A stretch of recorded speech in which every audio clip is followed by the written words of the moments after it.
समर्थ. सर्वप्रथम माधव महाराज माधवाश्रम मंडळाचे संप्रदायाचे श्री विठ्ठलाचे आणि आपले सर्व ज्येष्ठ आणि श्रेष्ठ असे जे उपासक आहेत त्या सर्वांना वंदन करते.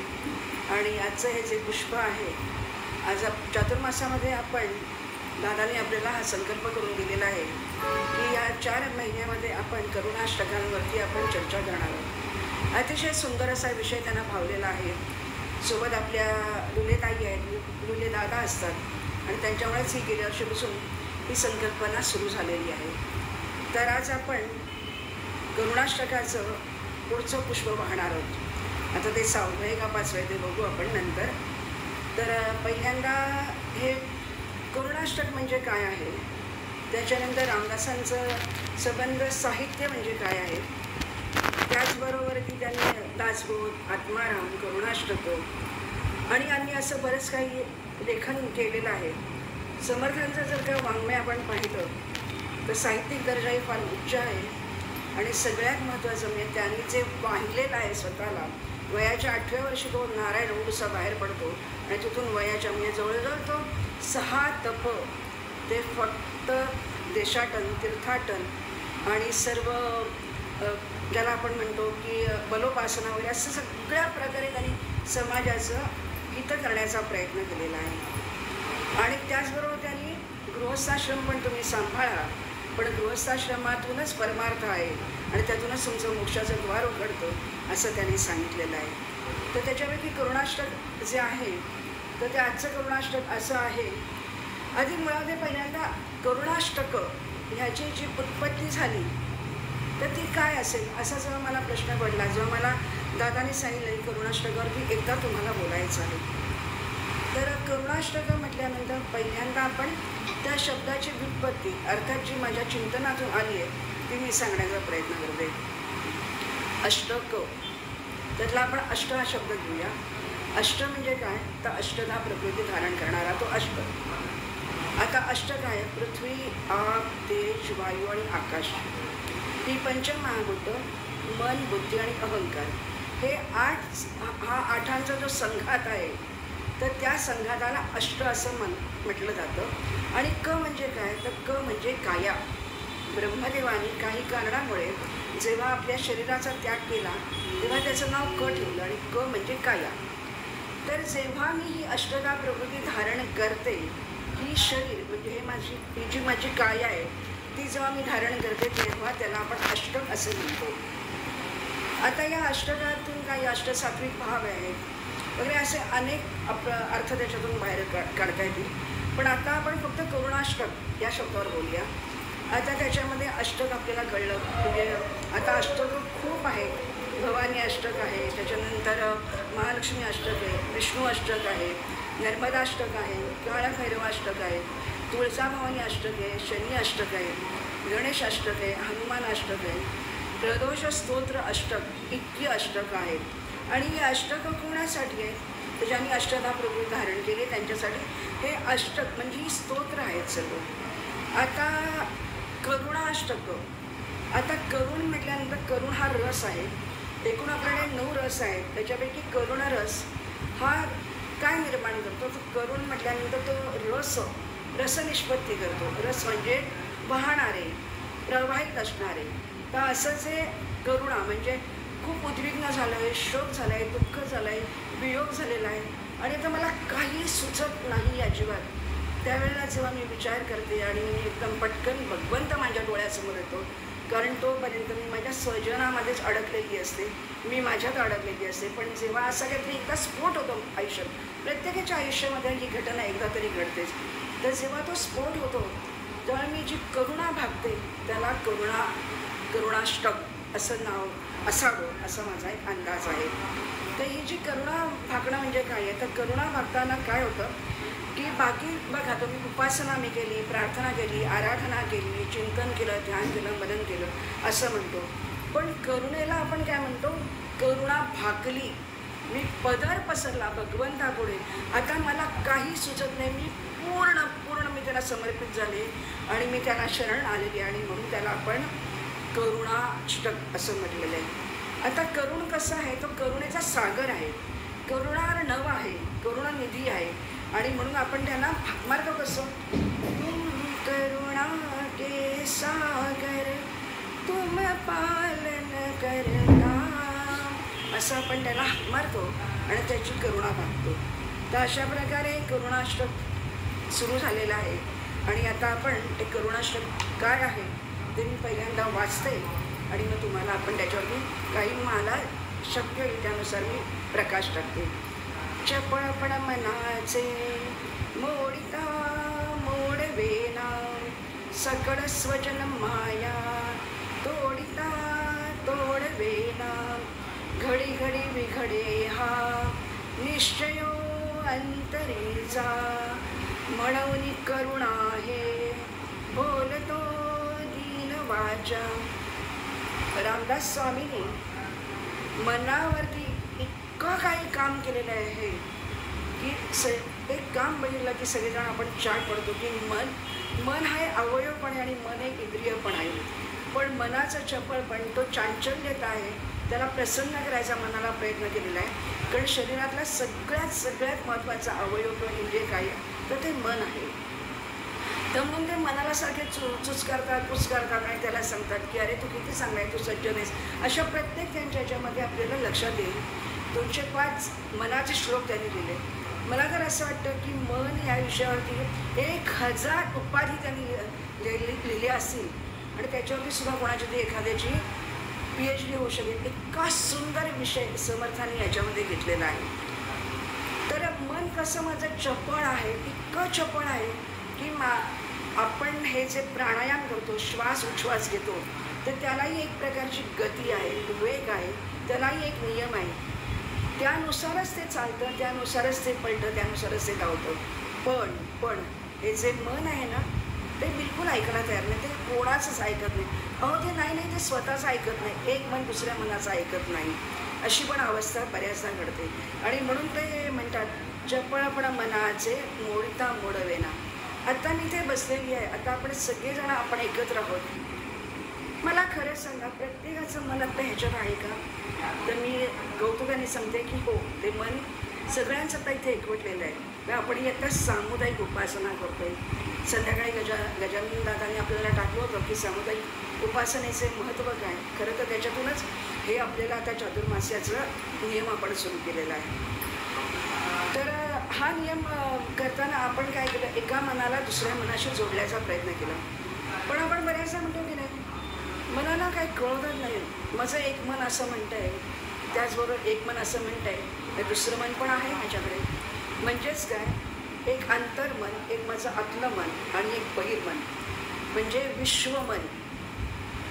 विश्वामध्ये जेवढे प्राणी आहेत त्या प्रत्येकाला मन आहे आणि म्हणून ते एक विश्वमन. तर आत्ता आपण इथे जे सगळे एकत्र जमलेले आहोत तर ते आपलं एक विश्वमन तयार झालं आणि त्या प्रत्येकाच्या विश्वमनामध्ये प्रत्येकामध्ये एक मन आहे आणि ते सगळेजण आता मनाचा अभ्यास करणार आहे. चपळपण मनाचा मोडता मोडवेना.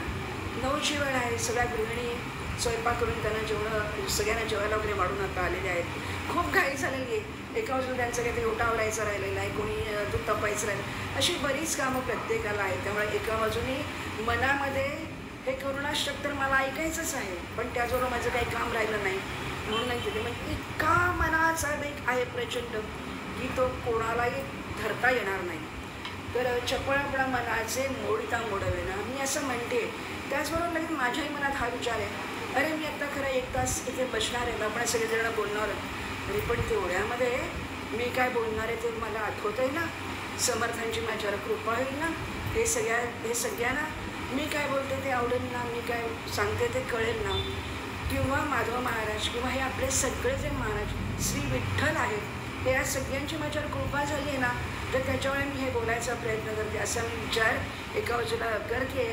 त्याच वेळा माझ्या मनामध्ये दुसरा विचार येतो, अरे बापरे मी आता खरं 9 वाजता बोलायला बसली आहे, पण तेवढ्यात बहिणीचा तर फोन येणार नाही ना, मैत्रीण काहीतरी व्हॉट्सअपवर टाकणार नाही ना. म्हणजे हे चपळपणा इतका त्या मनाचा आहे तर तो मला काही मोडता मोडवत नाही आहे.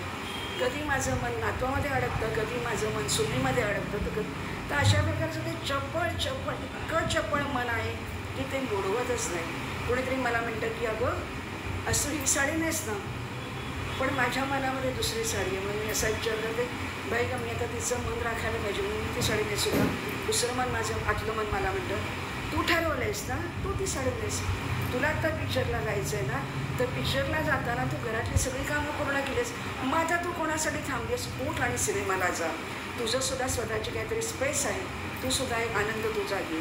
तर अशा प्रकारचे मनाचे अनेक लेअर, अनेक पर्याय मनाला लावलेले आहेत. आता हे जरी सगळं असेल तरी मन हे असं आहे की ते अखंड प्रेमाचा शोध घेत असतं, अखंड ममतेचा शोध घेत असतं. तर त्यामुळे काय होतं, या मनामध्येच अखंड माया, प्रेम, वात्सल्य असं सगळं त्याच्यामध्ये अडकलेलं आहे. म्हणून ते काय करतं, सकळ स्वजन माया तोडिता तोडवेना. मला असं वाटतं की आता माझं वय झालेलं आहे, माझा संसार पूर्ण झालेला आहे, आता मी कशाला बरं ते संसारात अडकू. काय त्यांचे ते संसार करतील आणि त्यांना काय अडलं तर ते मला विचारतील.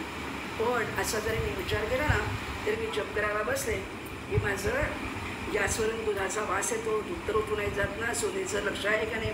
तर अशा प्रकारचं मला सारखं मनामध्ये येत असतं.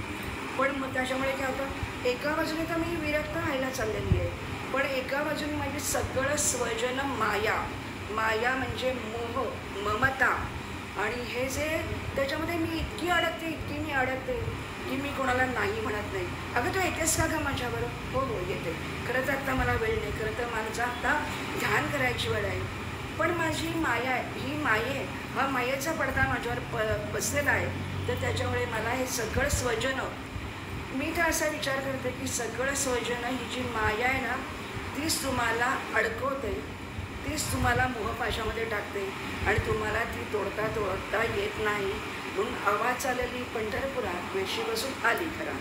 तर अशा प्रकारचं सगळं स्वजन माया तोडिता तोडवेना. घडी घडी बिघडे हा निश्चयो अंतरीचा.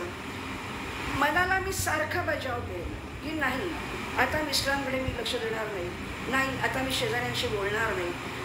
पण तरीसुद्धा काय होतं, क्षणाक्षणाला माझा निश्चय मोडतो. कारण काय आहे, मी कशात अडकलेली आहे, तर माझं जे सगळं स्वजन आहे त्या मायेमध्येच मी सारखी अडकते. म्हणून मनाला मी सारखा निश्चय करते, अंतरित म्हणजे मनामध्ये माझ्या सारखा निश्चय आहे की घडी घडी बिघडतोय, होतोय बंद होतोय तुटतोय, असा सारखा निश्चय माझा तुटतोय.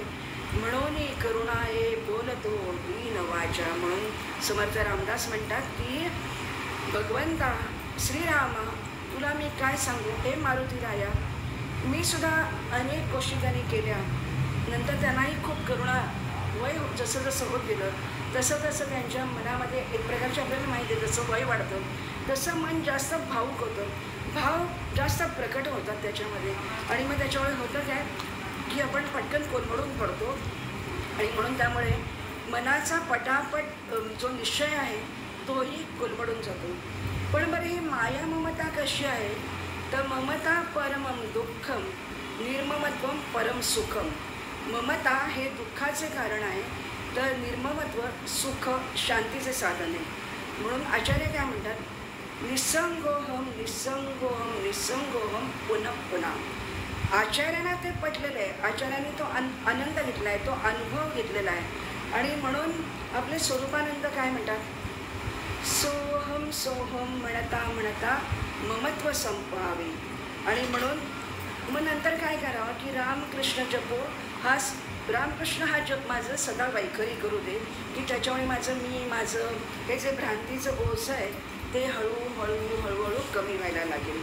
आता आपण ह्याच्यामध्ये हे जे मन आहे आणि सगळं स्वजन मनाचा, म्हणजे ही जी माया आहे ती माया मला कशी नाचवते, किंवा सगळं स्वजन मला कसे गोत्यामध्ये आणतात, आणि जेव्हा ते मला गोत्यामध्ये आणतात तेव्हा मी जागी होते, पण ती काही क्षणासाठीच. परत मी माझ्या नातीने मला बोलवलं, माझ्या जावयाने मला हाक मारलं की मी लगेच त्यांच्यात अडकते आणि पटकन तो जप मी गुंडाळते आणि आतमध्ये ठेवून देते. जाऊ दे आता मी उद्या करेन असं आपण म्हणतो. म्हणजेच काय आहे की तुम्हाला ही माया अखंड नाचवत असते. हे माया कोणाकडून नाचवली जाते, तर स्वजन माझं जे आहेत त्यांच्याकडून ती माया नाचवली जाते. आता सकळ स्वजन मनाचा तोडिता तोडलेला. आता आपण इथे एक दोन उदाहरणं पाहूया. आपल्याला माहिती आहे की महाभारत घडलं, त्याच्यामध्ये द्रौपदी 5 पांडवांची पत्नी आहे. भीष्मराज, द्रोणाचार्य, कृपाचार्य असं सगळेजण तिथे बसलेलं आहे आणि राजदरबार भरलेला आहे. आणि प्रत्यक्ष द्रौपदीचा दुःशासन येतो आणि तिचं वस्त्रहरण करतो.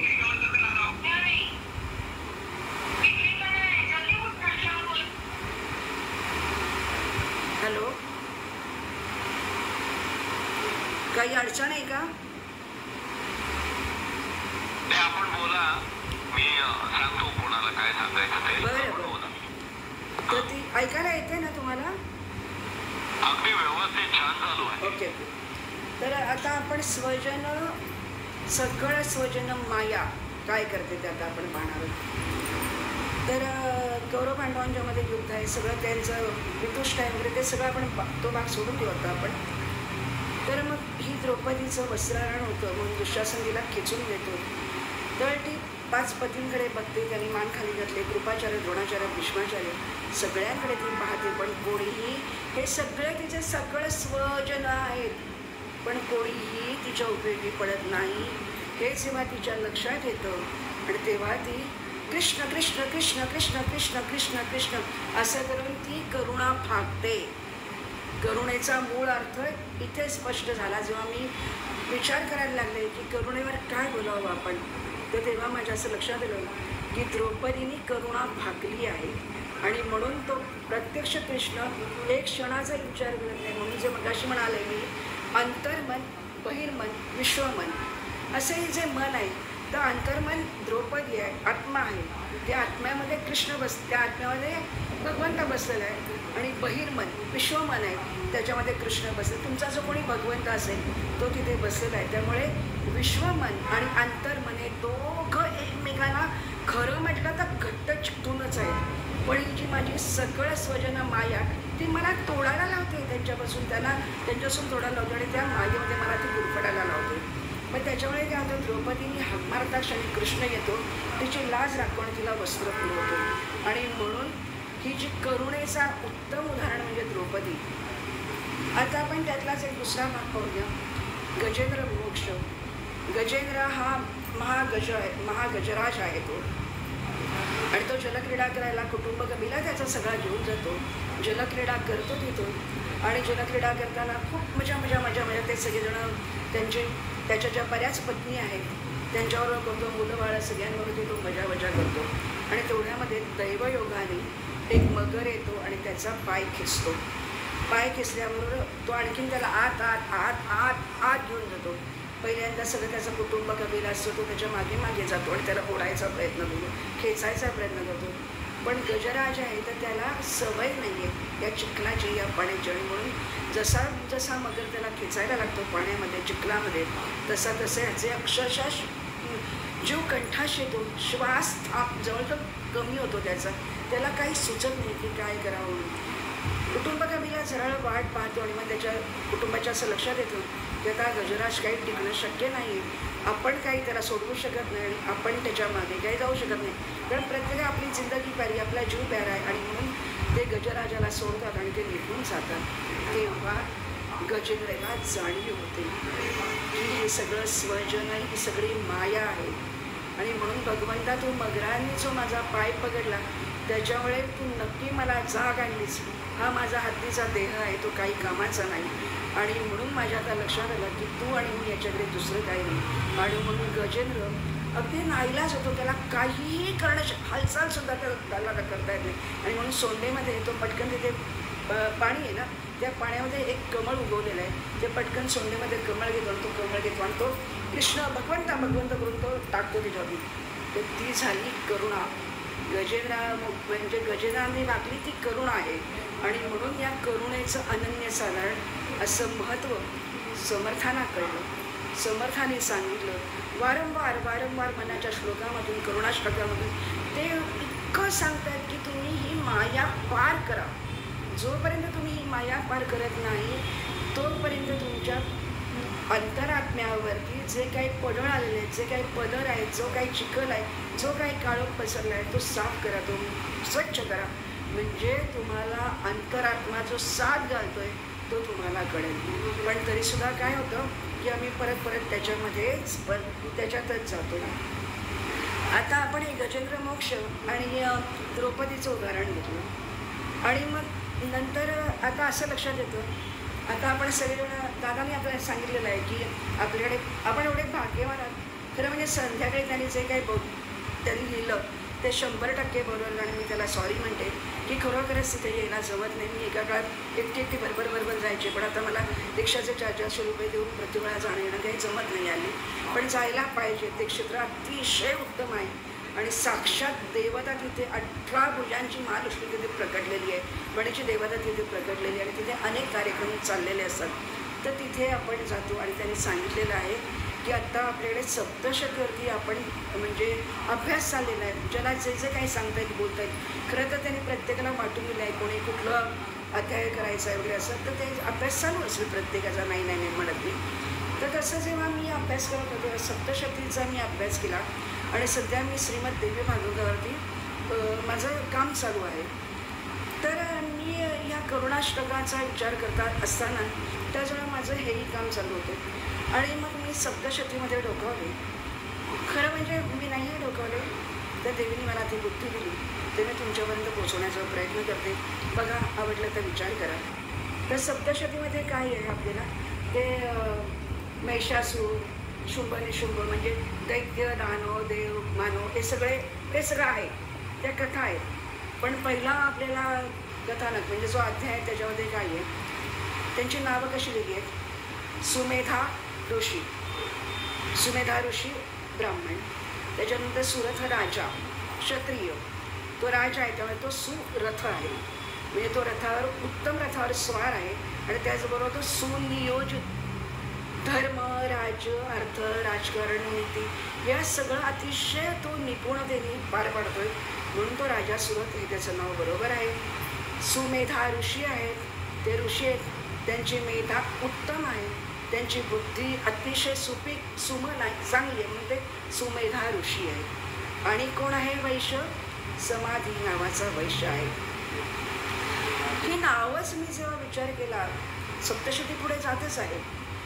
ह्या नावांचाच आणि मार्कंडेय ऋषी सांगतायत. आता ह्या जो नावांचा मी विचार केला तर मी म्हटलं पुराण करते, पुराण रचेते, निर्माते किंवा हे जे सगळे ग्रंथकर्ते असतात, तर खरंच का हो त्यांची एवढी बुद्धी, त्यांची विद्वत्ता, प्रज्ञा जागृत होते की खरोखर प्रत्यक्ष देवता त्यांच्या मनामध्ये येतात आणि त्या जीवनावरती बसतात आणि त्या त्यांना सांगतात. तर मला दुसरी शक्यता नेहमी जास्त वाटते. तर अशा प्रकारे काय होतं आता बघा, आपण कथानकात जाऊया. ते मग असे सांगले ते दैत्य आणि दानव आणि मानव ते सगळ्यांनी देव राहतो.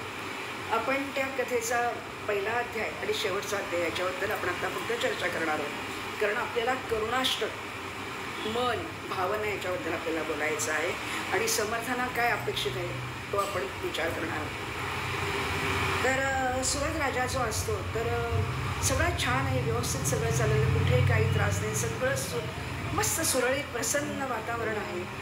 आणि काय होतं, ते जे लेंच असतात, ते यवन असतात, ते जे कोणी असतात तर ते ह्याच्या राज्यावरती चाल करून येतात आणि प्रचंड त्यांचं सैन्य मोठं असतं. त्यामुळे हा जो सुरथ राजा आहे तोही युद्ध करतो, पण काही केला तो सुरथ राजा हरतो आणि त्यामुळे आपोआपच काय होतं, शत्रू सैन्य याच्या राज्यावरती कब्जा करतं. आणि त्याचबरोबर हे जे शत्रू सैन्यातले जे सगळे राजे आहेत, जी कोणी मोठी मोठी मंडळी आहेत, तर त्यांच्याकडे ह्याचे जे सुरथाचा जो मंत्रीगण आहे, स्वजन हा जो त्याचा मंत्रीगण आहे, ते सगळेजण त्या शत्रूला जाऊन मिळतात, ते फितूर होतात त्याला.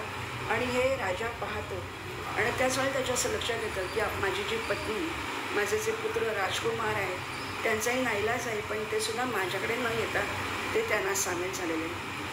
त्याला अतीव दुःख होतं की मी राजा, माझं राज्य, माझी प्रजा, माझे स्वजन, माझी पुत्र, माझी पत्नी हे सगळेजण माझे स्वजन आहेत, त्याच्यात मी इतका गुरफटलो की मला कळलंच नाही काय चाललं आहे ते. पण जेव्हा शत्रूचा घाला माझ्यावरती पडला तेव्हा मला कळलं की याच्यात माझं कोणीच नाही, स्वजन माझे उरलेच नाही. आणि म्हणून तो काय करतो, घोडा घेतो स्वतःचा आणि तो लांब अरण्यात निघून जातो. लांब अरण्यात जातो जातो जातो जातो आणि एका ठिकाणी त्याला एक सुंदर वन लागतं, एक आश्रम लागतो.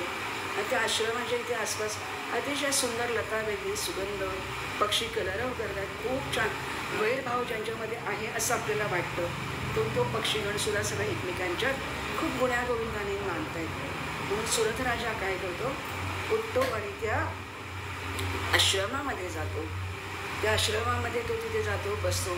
त्याला सगळे त्याचे सुमेधा म्हणजे मेधा ऋषींचे जे आपण ज्यांना म्हणतो असिस्टंट शिष्य आहेत, तर ते सगळेजण त्याच्याकडे येतात, त्याला विचारतात वगैरे आणि त्याला अर्घ्यपाद्य वगैरे त्याचं पूजन करतात. मग ऋषींची साधना पूर्ण होते आणि ऋषी त्याला भेटायला येतात. तोही त्यांना नमस्कार करतो आणि मग ऋषी म्हणतात, तुझ्याकडे बघितल्यानंतर असं वाटतं की कोणतरी तू राजपुरुष वगैरे आहेस, तर तुला काही काळजी आहे का, तुला काही चिंता आहे का की जी मी तुझी दूर करू शकतो. तेव्हा सुरथ राजाला अतिशय आनंद होतो की हा माझा कोण आहे, त्यांचा काय संबंध, मी त्यांना आजपर्यंत बघितलं सुद्धा नव्हतं. मी नुसतं तिथे आलो तर त्यांनी माझा इतका सुंदर आदर सत्कार केला आहे. म्हणून सुरथ राजा संपूर्ण त्यांना आपली कहाणी सांगतो आणि म्हणतो की मी म्हणजे हे सगळं मी सोडलं आहे आता आणि मी तुमच्याकडे आलो आणि मला मनशांती हवी, निरव शांती माझ्या मनाला हवं आहे, मनाला शांती हवी आहे. आपण मनाचा श्लोक करुणाष्टक पाहतोय आणि म्हणून त्याच्यावरून मी तुम्हाला सांगते.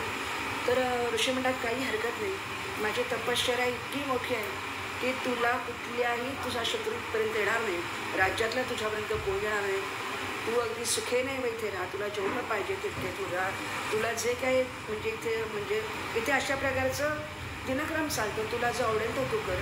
पण राजा तुला मी एक सांगतो की इथे सुखभोग तुला मिळणार नाही, कारण तू राजा असलास तरी हा आश्रम आहे, हा ऋषींचा एक आश्रम आहे, इथे काहीतरी नियमावली आहे, तर त्यानुसार तुला अन्न फळमूल असं सगळं तुला काहीतरी मिळेल आणि त्याच्यावरती तुला उदरनिर्वाह करायला लागेल आणि तू बाकी काही करायचं नाही. सुरथ राजाला अतिशय आनंद होतो.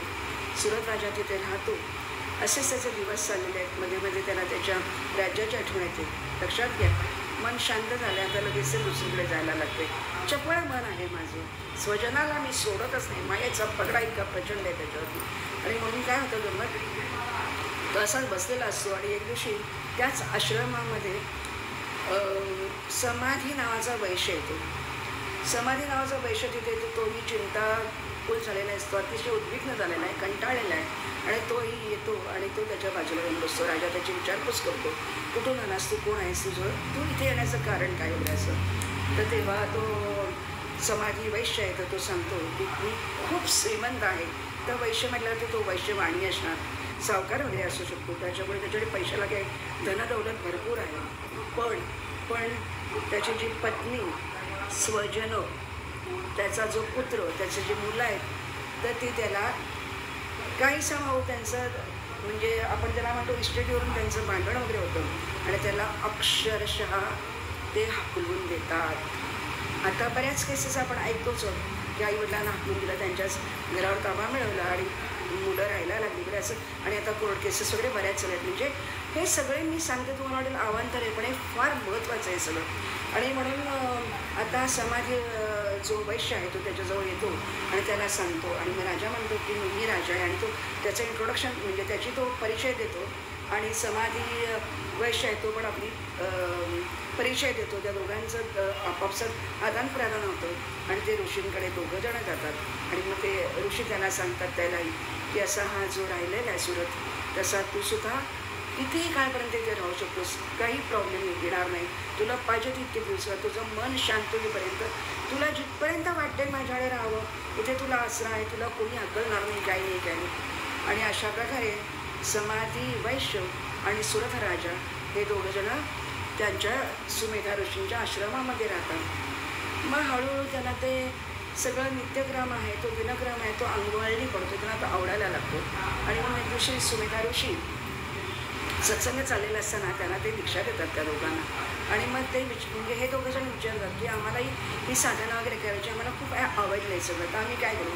मग सुमेधा ऋषी त्याला सांगतात की तुम्ही काय काय करा. मग 1 दिवसाचं, 2 दिवसाचं, 3 महिन्याचं असं करता करता ते अंबादेवीचं त्याला संपूर्ण सांगतात की देवी म्हणजे देवीची आराधना करायला ते सांगतात आणि मग त्यानुसार गंमत अशी होते की त्यांना ती आवडायला लागते आणि एक दिवशी स्वप्नामध्ये ती प्रत्यक्ष म्हणजे स्वप्नात देवी येते आणि ती म्हणते की तुमचं साधना पूर्ण झाली की मी येईन तिथे आणि मी तुम्हाला दर्शन देईन आणि प्रत्यक्ष ती 3 वर्षांनी त्यांना दर्शन देते.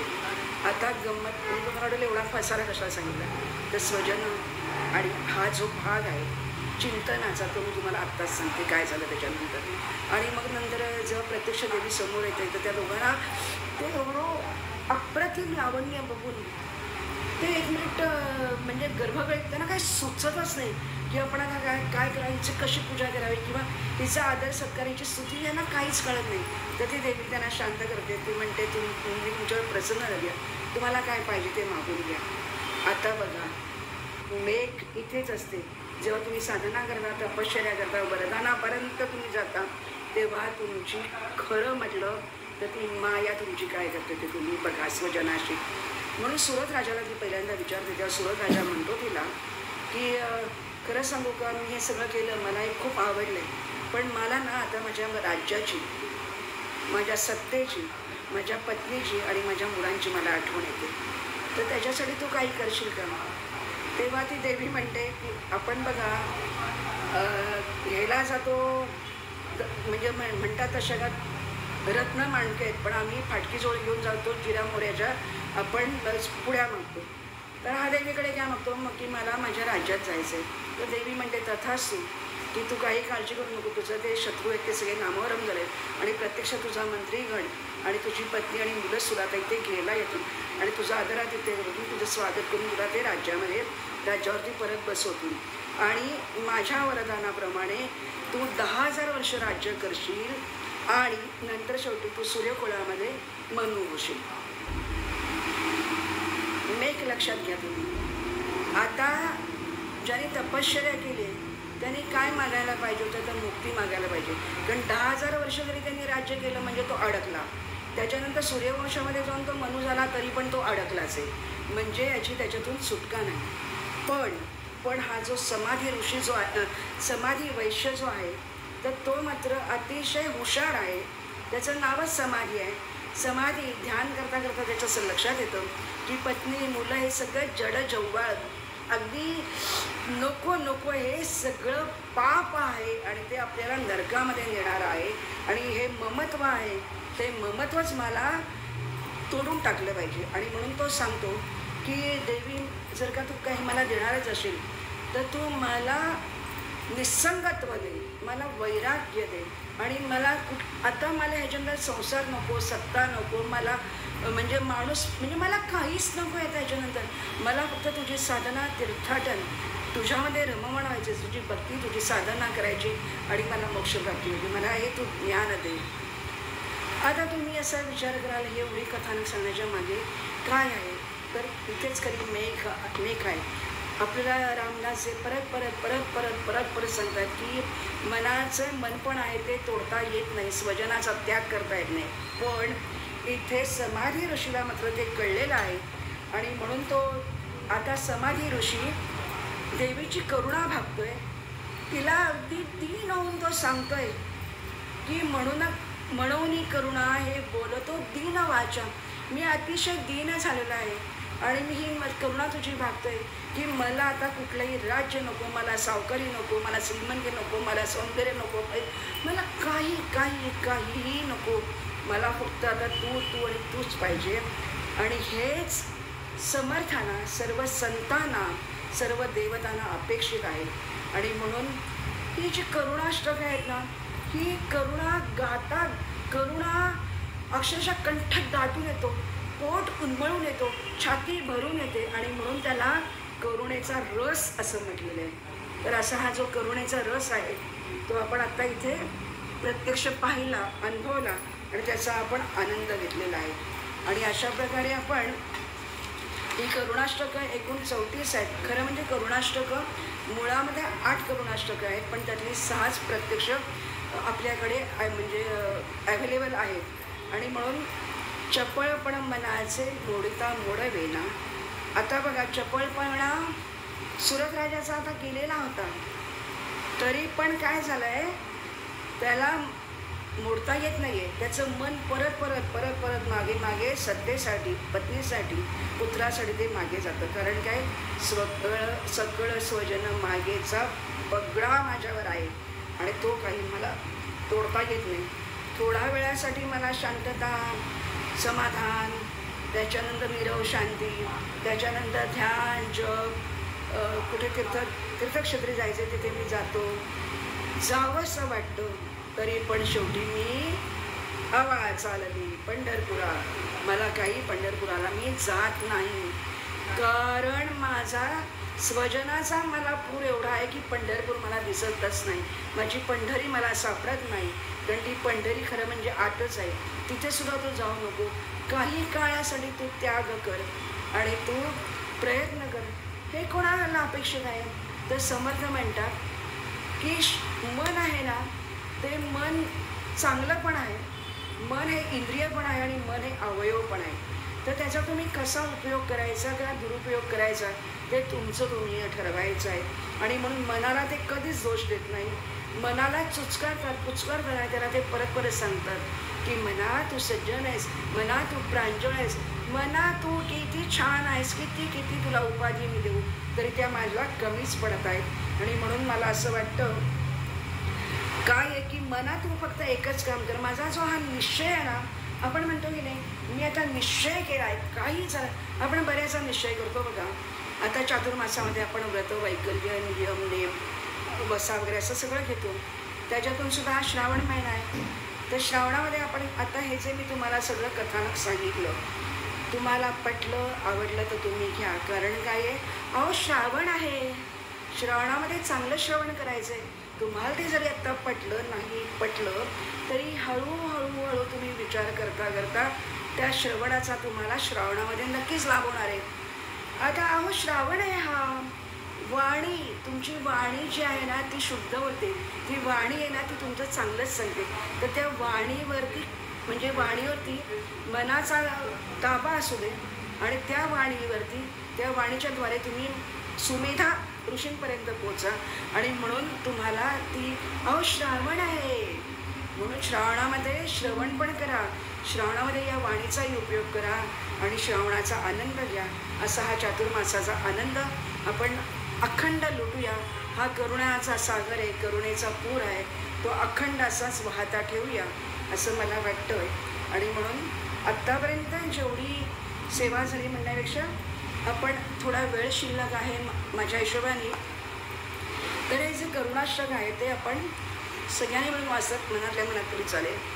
अनुदिन तापे तापलो रामराया, परमदिन दयाळा नीरसी मोह माया, अचपळ मन माझे नावरे आवरिता, तुझ विणशिळ होतो धावरे धाव आता, भजन रहित रामा सर्वई जन्म गेला, स्वजन धनाचा व्यर्थ म्या स्वार्थ केला, रघुपती मती माझी आपुलीशी करावी, सकळ त्यजुनी भावे कास तुझी धरावी, विषयजनित सुखे सौख्य होणार नाही, तुझ विण रघुनाथा गोखटे सर्व काही, रघुकुळ टिळकारे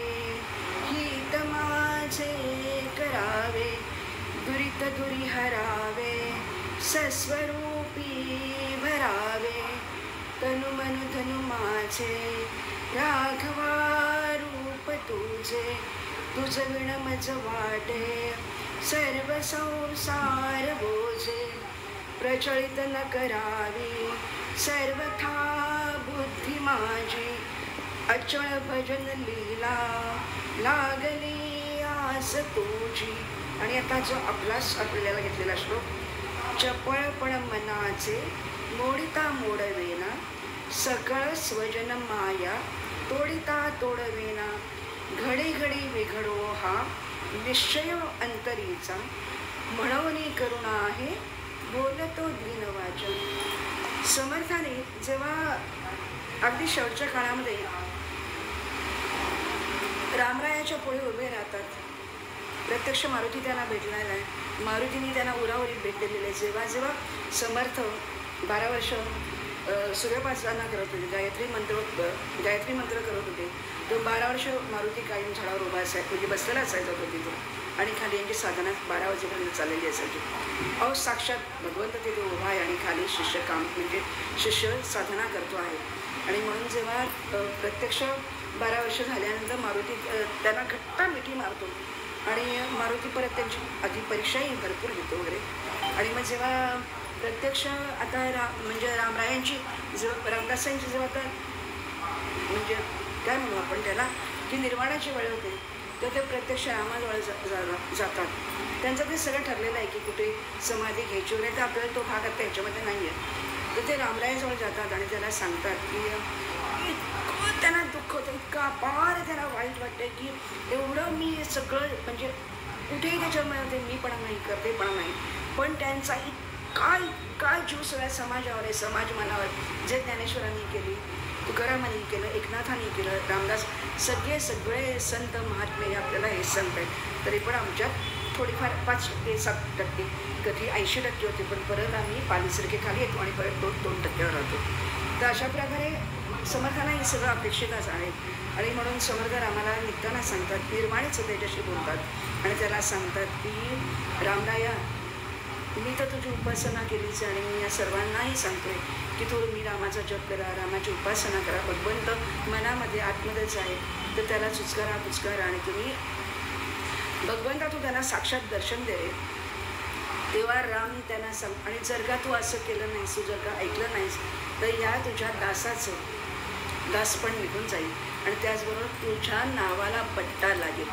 तेव्हा रामदास समर्थांना सांगतात, राम म्हणतो की जे कोणी असे भक्त माझ्यापर्यंत येतील, ज्यांचा 12 कोटीचा रामनामाचा जप पूर्ण होईल आणि जे अतिशय काकुलतेने करुणेने भक्तीने ओथवलेले जे माझ्यापुढे येतील, त्यांना मी नक्की दर्शन देईन आणि त्यांना मी नक्की मुक्ती देईन.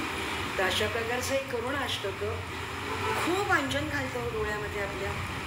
पण त्याचबरोबर तुम्हाला असं सांगते की हा विषय तसा माझ्यासाठी खूप नवीन होता, कारण आपल्याला असं माहिती आहे की असे नावाजलेले अव्वल असे सगळे दादांनी एक जण वक्ते बोलावलेले आहेत. त्याच्यामध्ये अग्रणी लुलेदादा आणि लुलेताई. तर त्यांनी तर आपल्याला गेल्या चातुर्मासात संपूर्ण भक्तिरसामध्ये नावून घातलेलं आहे. मध्ये त्यांनी आपले कानही पिळेत, कल्याणमध्ये त्यांनी आपल्याला आपली भेट झालेली आहे, आपला परिचय जास्त वाढलेला आहे. तर त्याच्यामुळे थोडंफार मी काही सांगायचा प्रयत्न केला, कदाचित कमी जास्त झालं असेल, कारण हा प्रांत माझा खूप म्हणजे त्याच्यावर माझा काही खूप मोठा अभ्यास झालेला आहे अशातला काही भागी. तर जे काही चांगलं असेल ते तुमच्यासाठी आहे, भगवंता चरणी आणि तुमच्या चरणी अर्पण करते. कारण तुम्ही श्रोते, तुम्ही जगदीशाच्या मूर्ती आहात आणि मी हे अजाण लेकरू आहे. तर जर का काही कमी जास्त झालं असेल तर ते सुधारून घ्या, सांभाळून घ्या, कारण आपण समर्थांचे सगळे लेकरू आहोत. मी झालेली सेवा तुमच्या चरणी अर्पण करते. श्रीराम जय राम जय जय राम, श्रीराम जय राम जय जय राम, श्रीराम जय राम जय जय राम. आणि आता ही सूत्र खरं म्हणजे 9-10 आहे, पण मला वाटतं अजून काही सांगायचं शिल्लक असेल असं काही वाटत नाही. आणि म्हणून मी तुम्हाला सर्वांना विनंती करते आणि धन्यवाद देते. तुम्ही माझे 4 शब्द ऐकून घेतले आणि दादांच्या हाती आता माईक देते. हरिओम. खूप छान झालं आपलं व्याख्यानही अतिशय छान झालं.